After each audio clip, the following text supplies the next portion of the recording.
Bienvenue sur le podcast de Fitness Smith. Alors, si vous ne le savez pas encore, moi je suis quelqu'un de passionné par tout ce qui est développement physique, développement personnel.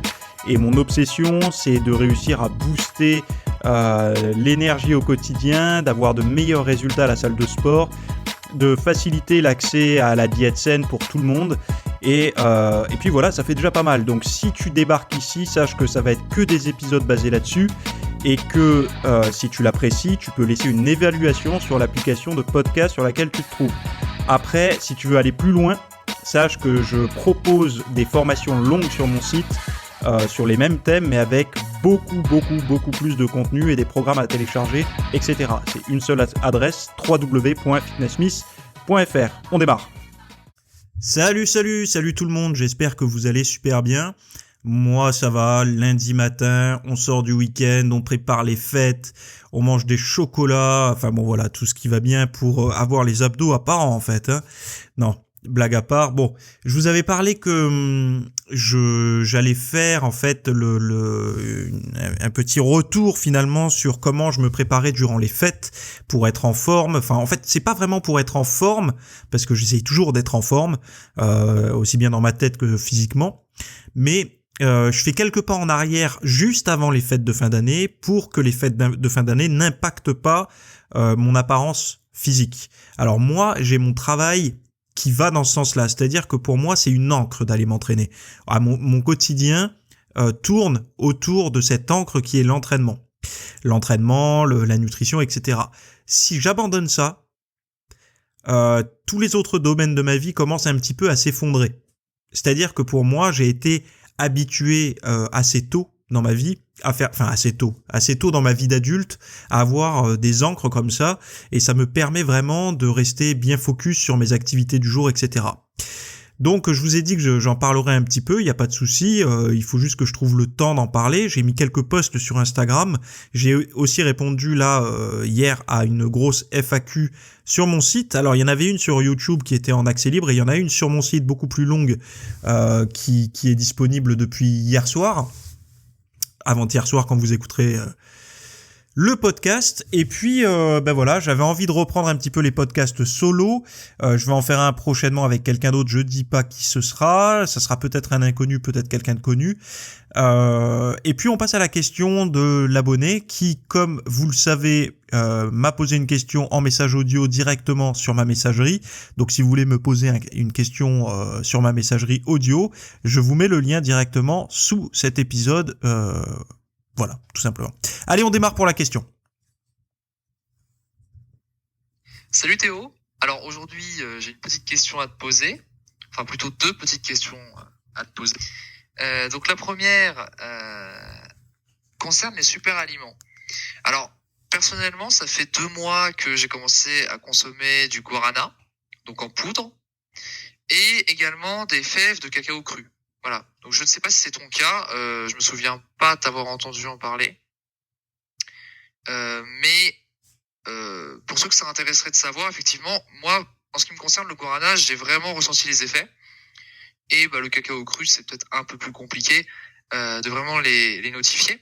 Mais dans tous les cas, je voulais savoir ce que tu en pensais et globalement ce que tu pensais des super aliments en général. Donc par super aliments, on entend les aliments on va dire, très riches en micronutriments.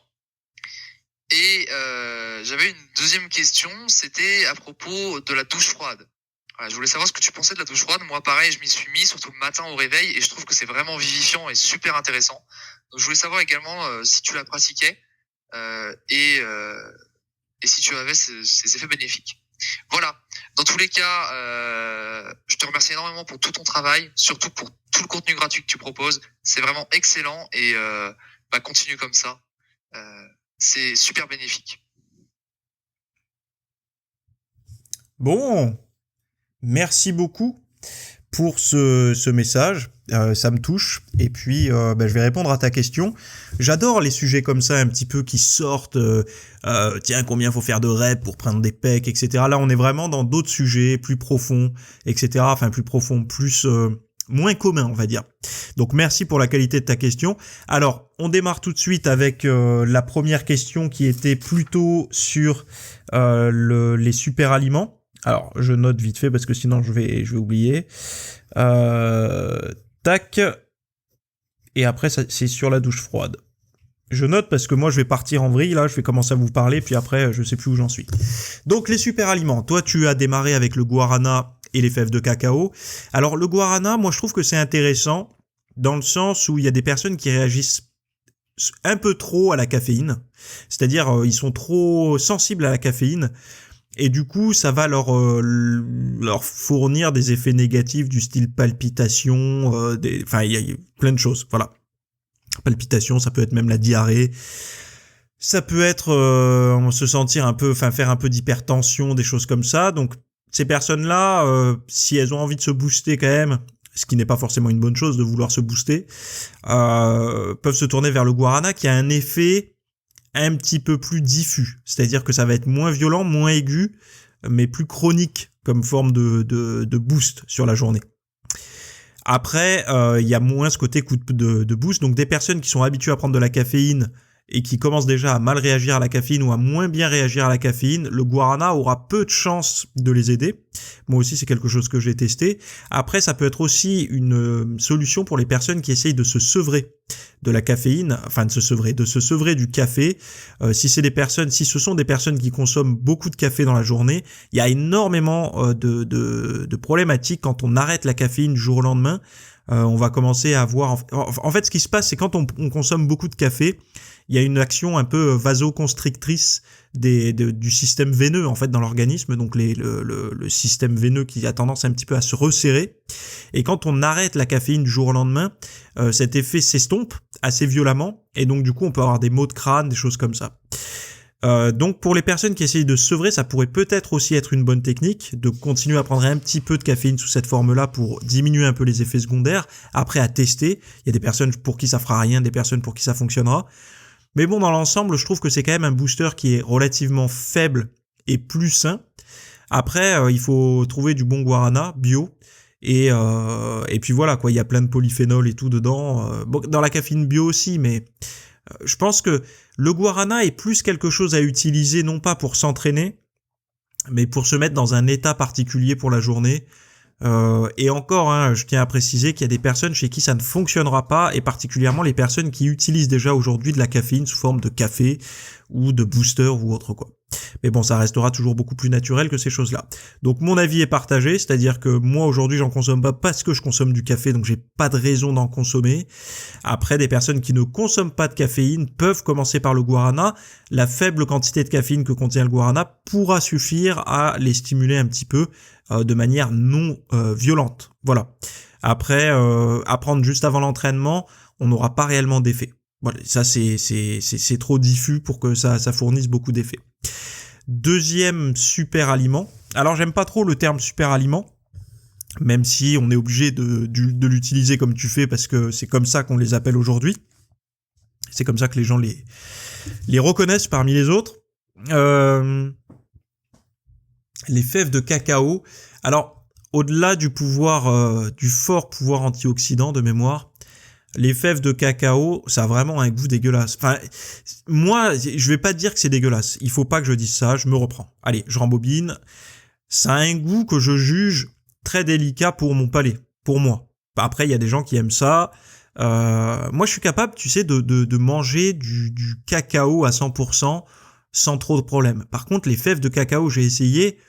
Faut bien s'accrocher quand même. Mais bon, la première fois que j'ai bu du café, il fallait aussi que je m'accroche un petit peu. Donc, est-ce qu'il y a ce côté, il faut dépasser un petit peu ça? Je sais pas. Pareil, un petit effet psychostimulant, on va dire, comme le guarana. Je pense que ça a un pouvoir antioxydant. Après, est-ce qu'on doit se concentrer que là-dessus? Je pense que si on choisit un cacao maigre, du style 90, 92, 95 ou 100%, on doit se rapprocher des effets en ayant quand même un goût un petit peu plus sympa. Donc moi, c'est mon avis par rapport à ça. Et comme tu dis, on n'a pas les effets... c'est pas comme le guarana où tu sens l'énergie. Enfin, quoique, moi, je sais que si je consomme, par exemple, du cacao à 100%, le soir, je vais avoir plus de difficultés à m'endormir. Donc il y a quand même un petit effet psychostimulant dans le cacao. Donc j'imagine que les fèves de cacao, ça doit être encore plus accentué. Et donc, donc tout simplement, toujours pareil, ces trucs-là, que ça soit guarana, fèves de cacao et tout, même si ça reste des super aliments, comme on dit, consommez-les. Tout ce qui est psychostimulant, consommez-les avant l'entraînement, quoi. Enfin, avant l'entraînement. C'est pas juste avant l'entraînement, mais je veux dire dans les heures entre votre réveil et votre entraînement, mais pas après. Faut toujours essayer de privilégier, de protéger même l'endormissement et le sommeil. Le plus important pour moi, pour tenir les années, pour pas vieillir et être en santé. Enfin, pour moins vieillir et être en santé. Non. Il faut que je sois précis dans mes termes parce que je vais me faire attraper par ça. De vieillir de manière non accélérée et en santé. Voilà.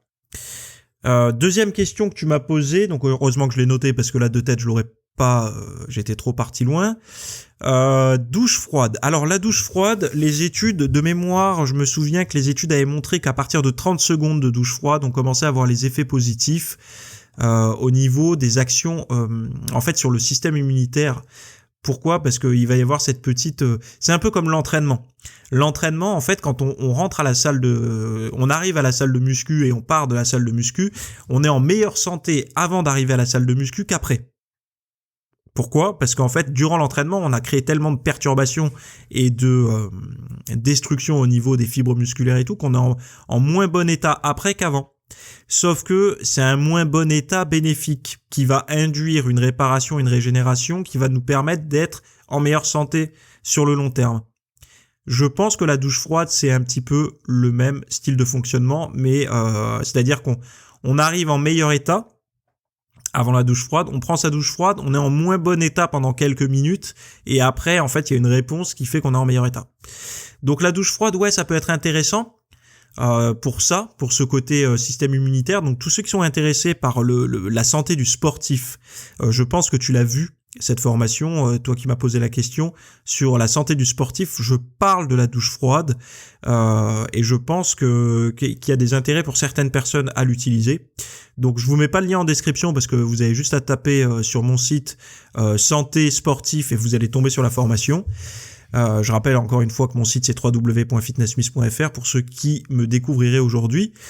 Et après il y a la douche froide, c'est pas adapté à tout le monde et dans toutes les conditions. Je m'explique. Le matin, la douche froide pour des personnes qui sont un peu fatiguées, ça va pas forcément les réveiller. Ce qui réveille l'organisme, c'est le chaud. Pourquoi c'est le chaud ? Tout simplement parce que la nuit, le corps baisse en température. Et le matin, avec la hausse du cortisol et tout, la température remonte. Et c'est ce qui fait que cette température remonte qu'on va être plus éveillé, avec le taux de cortisol qui monte aussi. Donc si on peut aider, alors de l'intérieur avec le système hormonal, la température monte, mais si on peut un petit peu la soutenir par l'extérieur, c'est bon. Donc si on veut faire de la douche froide, commençons par la douche chaude. C'est-à-dire qu'on va commencer à réveiller son organisme avec sa douche chaude, et on peut terminer sur ces 30 secondes de froid. Ça suffira. Mais ne faites pas d'entrée de jeu, vous grelottez, vous sortez du lit à poil ou en caleçon ou en string ou je sais pas en nuisette, je sais pas comment vous dormez, et allez directement sous la douche froide un petit peu, allez je me motive, non, ça va pas marcher. Donc ça va pas marcher, sauf si vous êtes une chaudière, que vous avez un métabolisme, dès que vous ouvrez les yeux, vous transpirez et tout, même en hiver. Là, peut-être que ça pourrait un petit peu vous faire du bien, je sais pas, mais moi, la douche froide, je la vois plus comme ce côté résistance au niveau du système immunitaire et un petit peu une gifle dans la tronche dès le matin, le côté chaud puis après froid, la petite gifle qu'on va prendre dans la tête qui va nous dire ouf, c'est bon, j'ai pris un truc un petit peu difficile dès le matin, vider le lave-vaisselle, d'un coup ça me paraît beaucoup plus simple. Non mais je donne un exemple, mais c'est pour montrer un petit peu qu'on commence sa journée par quelque chose d'un petit peu difficile, ce qui permet de conditionner après son mental pour des choses qui nous auraient semblé difficiles sans ça et qui nous semblent du coup beaucoup plus faciles par contraste. Donc c'est comme ça que je vois les choses. Je ne sais pas si j'aurais bien répondu à ta question. En tout cas, une chose est sûre, c'est que si vous avez des questions comme ça, posez-les-moi en message audio. toujours pareil, le lien est en description. Et si ça vous intéresse d'avoir 1 heure de vidéo questions-réponses sur la musculation, le développement personnel, la nutrition, je viens de tourner une vidéo avec une petite ambiance de Noël, donc à se poser entre nous comme ça, tranquille. Vous regardez la vidéo, c'est du 4K, vous pouvez le mettre sur votre écran plat, pas de souci. Et puis vous me donnerez votre retour, je vous mets le lien en description aussi de cette vidéo. Voilà, je vous dis à tous une très bonne semaine, entraînez-vous bien, n'oubliez pas de bien récupérer et de bien vous préparer pour les fêtes. Bye. Merci d'avoir écouté le podcast jusqu'à la fin. Donc je vous rappelle juste que le podcast Fitness Smith est 100% gratuit, que vous pouvez le retrouver sur toutes les plateformes d'écoute de podcast, Apple Podcast, iTunes, Android Podcast, SoundCloud, etc. N'hésitez pas à mettre un avis sur la plateforme que vous préférez directement pour m'aider un petit peu à remonter dans les résultats.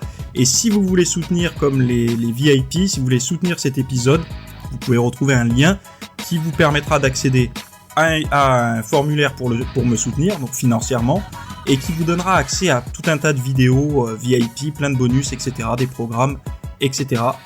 Donc merci à tous pour votre confiance et on se retrouve la semaine prochaine. Salut!